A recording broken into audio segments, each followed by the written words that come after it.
So one of the classes that I'm taking this semester, which I will now be taking online via distance learning, is a communication class focused on persuasion. So shout out to Kyle Hull for the information in this video. I'm going to do my best to explain the Elaboration Likelihood Model and how it relates to this pandemic situation that we're living in. The Elaboration Likelihood Model has to do with persuasion towards decision making and behaviors, and the extent to which you would elaborate, or the kind of processing that you take regarding certain persuasive messages. And there are two routes that you could take. So I'll give an example of buying a car.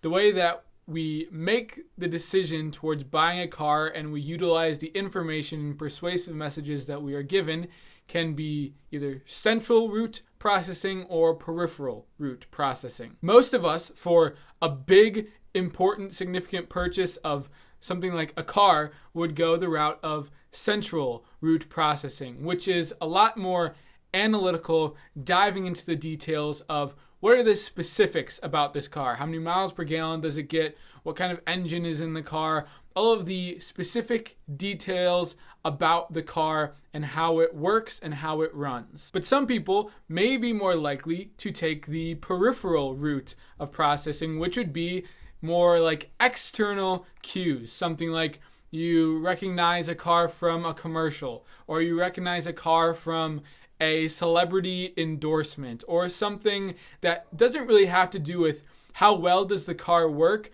but what kind of status, what kind of external mental signals does that car have attached to it. And the ELM generally suggests that you can only go one of the two routes. So either when making a decision, when forming behaviors, you're either central route processing, or a higher elaboration likelihood, or peripheral route processing, lower elaboration likelihood. And the way I think that this kind of applies to this coronavirus pandemic situation is that a lot of people, I think, are falling into the peripheral route category when it comes to their reaction and response to the information and the situation in general. Approaching this coronavirus pandemic from a central processing route would be something like learning as much as we can about the virus, learning the symptoms, the causes, what does it look like, how do I know if I have it,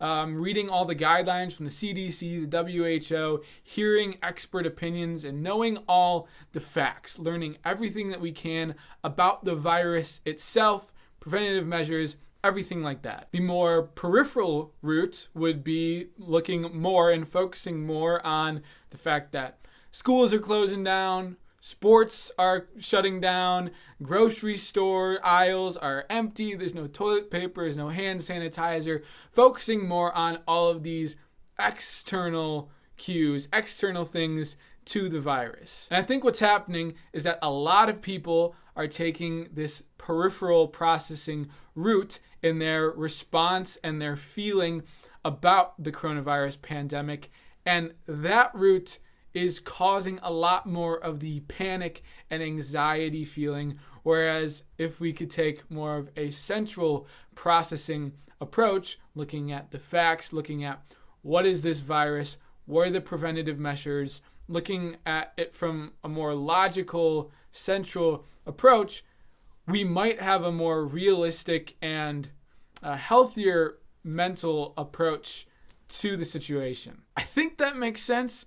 I think that connection works, and I hope that I've explained it somewhat well enough, because I think too many of us are looking too much at the peripheral cues, which causes anxiety, which causes a bit of panic in approaching the situation. Try to look more at the facts. Try to look more from a central processing route. Use your head. Use the resources that we have. And don't buy in so much to the long list of things that seem like they're all going wrong. And I think, unfortunately, a lot of that is influenced by media and social media, because we find a lot more of the peripheral cues and the lists of the headlines and all the stuff that we read and see online and on TV, instead of the facts of what is the virus, what is going on, what can we do to take steps moving forward. So let's try to shift our focus to that.